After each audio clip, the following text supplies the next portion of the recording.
뭔가 얘가 앞에서 선행을 배운 개념을 가져다가 쉽게 풀라는 문제가 아니에요. 그렇죠. 이거를 어떤 진도를 쭉 빼서 중등에 어떤 공식 하나를 딱 외워갖고 와서 그 문제를 쉽게 풀어서 맞췄으면 이 친구는 심화학습을 한 게 아니죠. 그렇죠. 좀 센 얘기 하나 할까요? 뭐 얼마나 세니? 네, 뭐 아니, 하세요. 되게 세진 괜찮아요. 괜찮아요. 네.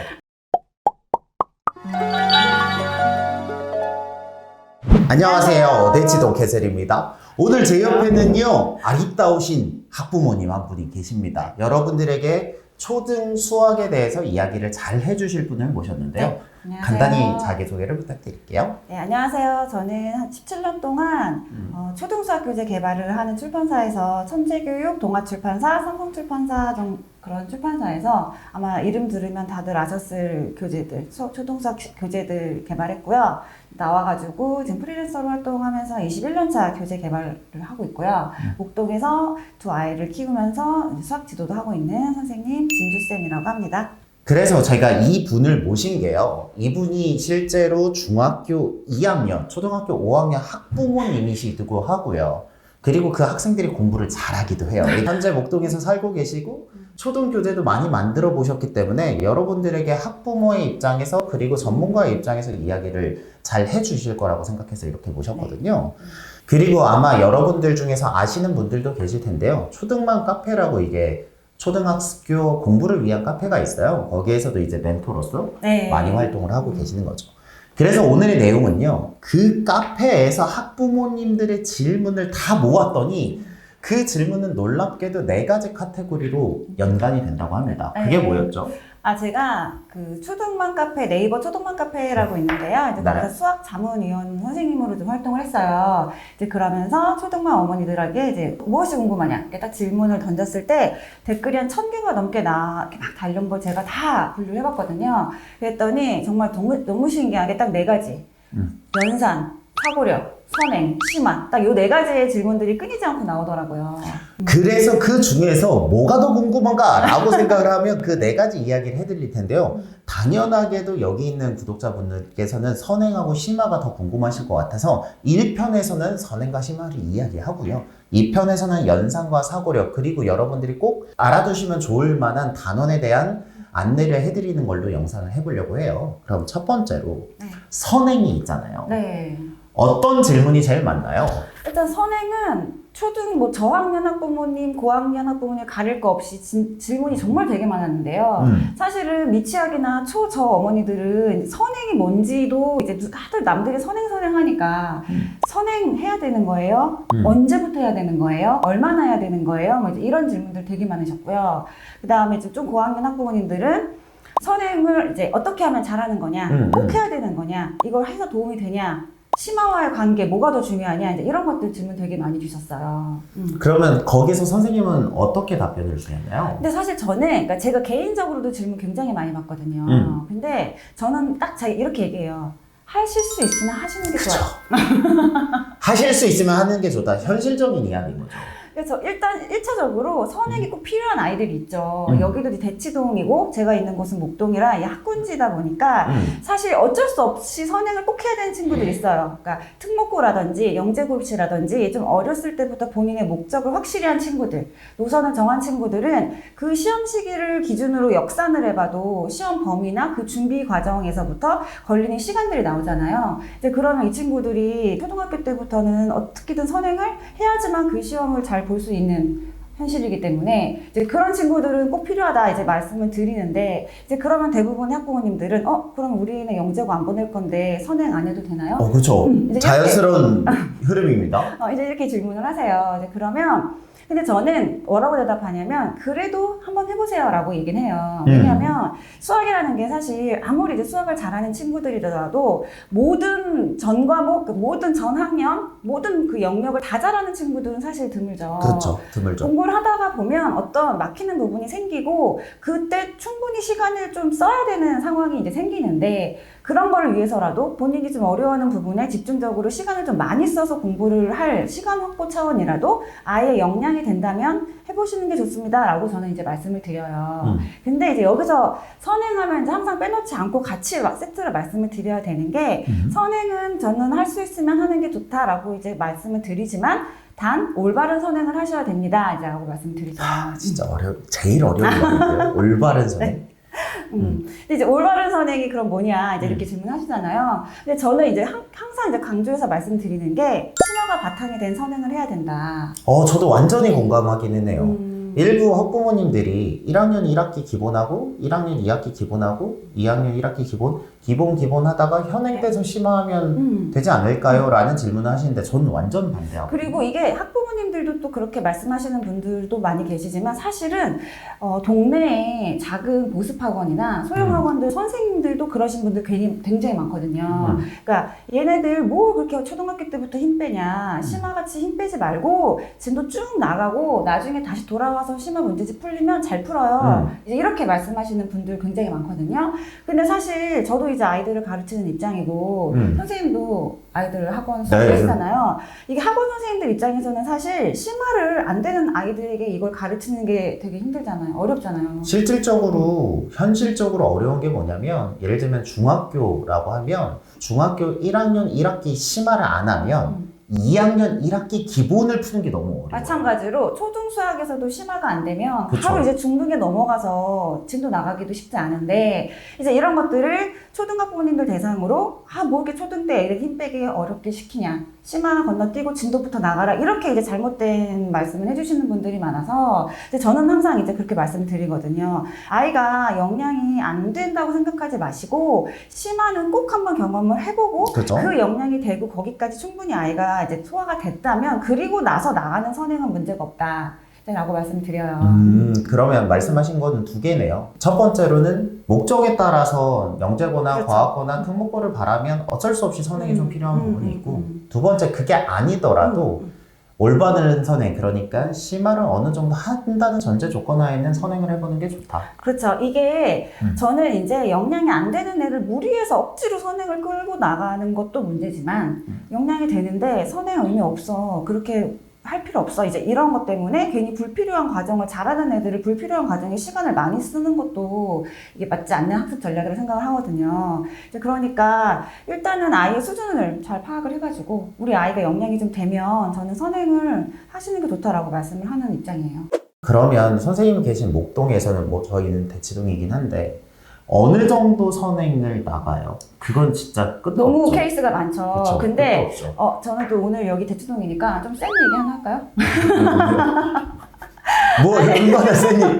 네, 뭐 아니, 하세요. 되게 세진 괜찮아요. 네. 아니 근데 저 사실 얼마 전에 이제 이런 얘기 봤어요. 뭐 심화나 선행이나 뭐 초등학교 때 고등수학 해봤자 얘네들 이해 못해요. 이제 이렇게 너무 단정적으로 말씀시키는 분들도 봤거든요. 있어요. 근데 사실 저는 초등학생인데 고등수학 완벽하게 이해하는 정말 잘하는 애들도 많이 봤어요. 저도요.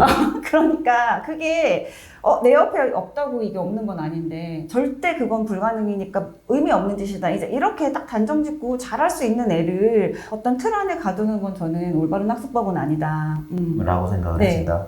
근데 저는 한 가지 더 말씀을 드리고 싶은 게요. 예전에 우리가 배웠던 고등학교 수학보다요. 지금 고등학교 수학이 훨씬 쉬워요. 왜냐하면 중학교에서도 많이 빠지고요. 고등학교에서도 미적도 다 선택으로 빠지고요. 이게 공통수학에 예전에 우리가 배웠던 되게 고통스러운 것들도 다 위로 많이 올라갔거든요. 그래서 실질적으로 요즘 애들이 배우는 수학이 그러니까 선행의 정도가 약해졌다는 게 아니라 그 같은 과정에서 배우는 난이도가 좀 낮아졌기 때문에 학생들 입장에서는 선행을 더 빠르게 하는 경향이 있다. 라는 측면도 좀 이해해 주시면 좋을 것 같아요. 그리고 이제 심화학습을 조금 더 말씀을 드려보면, 그러니까 저는 오랫동안 이제 교재 개발을 했던 입장으로 그쵸. 제가 좀 말씀을 드려볼게요.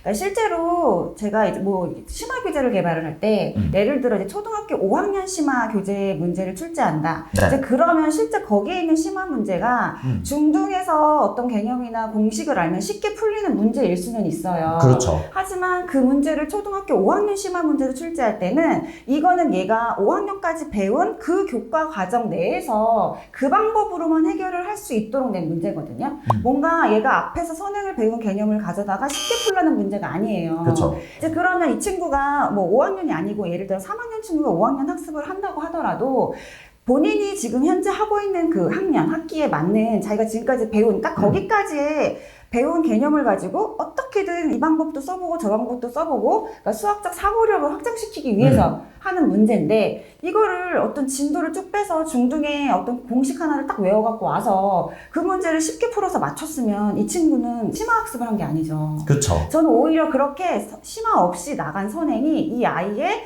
정말로 심화 수학을 할 기회를 뺏어가는 거라고 생각을 하거든요. 왜냐하면 나중에 더 쉬운 방법으로 고민을 할 때 안 하고 그냥 넘어가는 셈이 되는 그렇죠. 거예요. 미리 뭔가를 쉬운 방법을 알면 아이들은 더 이상 그 문제를 가지고 어렵게 생각해보지 않아요. 이제 그러니까 본인이 해당 학년 학기를 공부할 때 충분히 심화까지 탄탄하게 어떤 공부를 다 마쳤다 내가.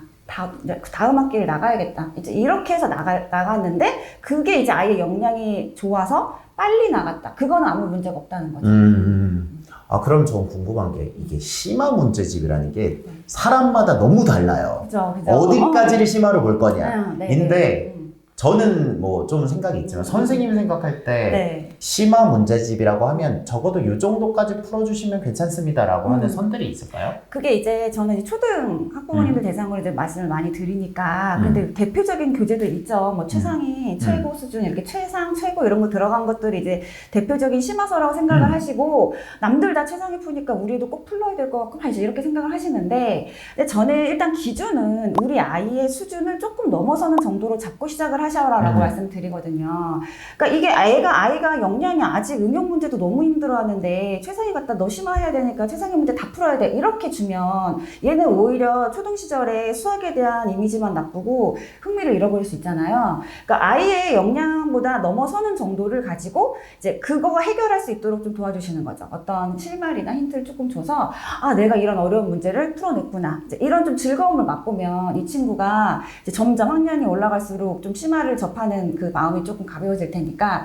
근데 이제 그렇게 제가 이제 심화를 하세요라고 말씀드리는 이유는 사실 우리가 초등 시절에 해야 될 수학의 목적을 생각을 해보면 초등 시기는 사실 어떤 고등학교처럼 입시를 위해서 우리가 빨리 나가야 되는 그런 시기가 아니잖아요. 그러니까 저는 초등 시기에 가장 중요한 거는 아이가 앞으로 중고등학교 때 수학을 해나가기 위한 수학적 사고력을 키우는 시기다. 그게 가장 중요하다 이렇게 말씀을 드리는데 이제 그렇게 뭔가 수학적 사고력을 키우기 위해서는 사실은 응용 정도의 문제만 풀어가지고는요 쉽지 않아요. 맞아요. 왜냐하면 한 가지의 개념을 배워서 바로 걔만 적용시켜서 풀 수 있는 문제만 가지고는 이 친구가 어떤 깊은 사고력을 하기엔 좀 무리가 있으니까 이제 그런 이제 방면을 생각을 해봤을 때는 그래도 우리가 흔히 말하는 최상위 뭐 S 붙어 있는 조금 쉬운 교재들, 준심화 교재들 이제 그런 정도의 문제들을 조금 최소한 풀어주면 네, 최상위 S 정도는 풀어주면 그 정도는 해야 아이가 좀 다양한 사고를 할 수 있다. 그러면 저는 궁금한 게 뭐 대치동에서는 최상위 수학을 좋아하니까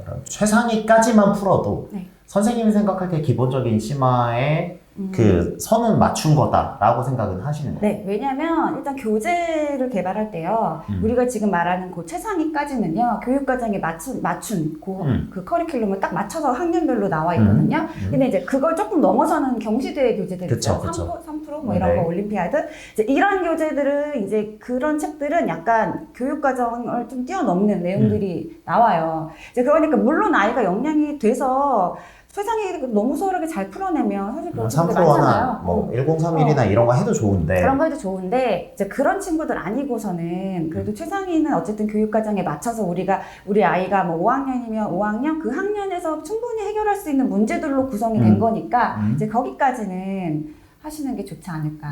그 최상위가 꼭 최상위 S여도 좋으니 그 최상위 시리즈에 해당하는 심화를 풀고 다음 과정 기본하시는 걸 추천을 한다. 네, 근데 지금 뭐 대표적으로 이제 어머니들이 많이 알고 계시는 게 최상위여서 제가 지금 최상위를 말씀을 드렸지만 사실 출판사별로 심화 교재들이 굉장히 많이 나와 있어요. 그리고 요새는 또 이제 심화 교재임에도 불구하고 좀 아기자기하게 조금 쉬워 보이게 나온 책들도 많이 있어요. 이제 그러니까 이제 아이의 취향껏 골라서 이제 심화 교재를 좀 맛보기를 하고 넘어가는 게 좋다. 여기서 말씀드리는 건 그 심화 교재의 기준이 그 최상위 정도 이제 꼭 최상위를 풀라는 게 아니라 그 레벨에 해당하는 문제집을 풀면 어떤 거라도 풀면 그 심화에 해당하는 걸 해결할 수 있다라는 거죠. 그럼 마지막으로 중등에서는 선생님이 생각할 때 이 정도 선은 풀면 좋겠다라고 하는 문제의 선들이 있으세요? 저는 이제 원래는 목동은 사실 A급 되게 많이 풀잖아요. 여기 많이 풀죠. 근데 A급까지 많이 푸는데 거기까지 막 내가 특목고를 목표로 하지 않는 친구들은 A급 너무 어려울 수 너무 있잖아요. 어려워. 네. 그래서 저는 A급까지는 아니더라도 그 그 밑에 네. 그러면 뭐 그 라인. 일품, 네, 뭐 일품. 최고 수준, 맞아요. 최고 득점 수학 요 정도 라인. 아 그럼 개인적인 질문이 있습니다. 선생님은 센 C 있잖아요. 센 문제집이 C예요. 네. 그거 심하라고 생각하세요? 아니라고 생각하세요? 저는 심한 아닌 것 같아요. 그쵸. 네. 그래서 저는 센 C 정도가 되게 아슬아슬한 심화 아니의 기본의 끝 정도 되는 것 같고. 저는 이제 제가 여기 지표란 책이 있는데 그 책 안에는 이제 사실 이런 시중의 문제집을 다 분석해 놓은 표가 있어요. 근데 센 교재를 제가 어떤 라인으로 잡았냐면 우리 친구들이 응용까지 끝내고 준심화나 심화 들어가기 전에 어떤 조금 연결고리 역할을 해줄 수 있는 교재. 왜냐면 얘는 처음 1단계부터 그 C스텝에 있는 시스템도 보면 경시 기출도 좀 다루고 있잖아요. 그러니까 약간 심화의 맛보기 정도? 그래서 그 중간 역할을 하는 교재 정도로 라인을 잡아놨거든요. 그래서 아이들이 너무 처음에 이제 심화 딱 접하기 좀 부담스러운 친구들은 센의 시스템 정도를 이제 맛보기로 하는 것도 좋은 방법이라고 생각합니다. 하지만 제가 말씀드리고 싶은 건 저희가 말씀드리고 싶은 건 그걸로 끝나면 안 되고 그렇죠. 그 위에 문제집을 한 권을 풀어야 그 정도가 심화인 거고 그게 꼭 A급이랑 블랙 라벨까지는 아니어도 다음 과정 기본을 나가는데 큰 문제는 없다. 그렇죠. 라고 얘기를 드리고 싶어요. 네, 맞아요. 아, 심화로 마지막으로 하면 그러면 A급이랑 블랙 라벨을 언제 풀리는 게 좋은 것 같아요? 근데 사실 아까 이제 어떤 목적이 있는 친구들은 필수 교재처럼 풀고 있잖아요. 그쵸. 근데 제가 봤을 때는 그렇게 특목고를 목적으로 하는 친구들은 사실 거기까지 소화가 가능해야지. 거기 가서 소화를 할 이길 거기 수 가서 어떤 경쟁력이 거기 가서 있으니까 경쟁력이 있습니다. 우리가 입학을 딱 하고 거기서 끝날 게 아니기 때문에 이제 여력이 되면 시간이 그래도 고등 시절보단 중등 시절이 시간이 조금 더 여유가 있을 거니까 이제 거기까지는 하는 게 그런 친구들한테는 좋지 않을까라고 생각을 해요. 그래서 자기의 목적에 맞춰서 그 문제집 라인들을 결정을 하고 그렇지만 그 중간 심화까지는 꼭 한번 정리를 하면 좋겠다. 라는 게 이제 선행하고 심화에서 가장 많이 여쭤보는 질문이었고요. 그러면 다음 영상에서는요, 다음 질문인 연상과 사고력, 그리고 초등과정에서 꼭 해야 되는 단원에 대한 이야기를 해보도록 하겠습니다. 다음 영상에서 만나겠습니다. 감사합니다.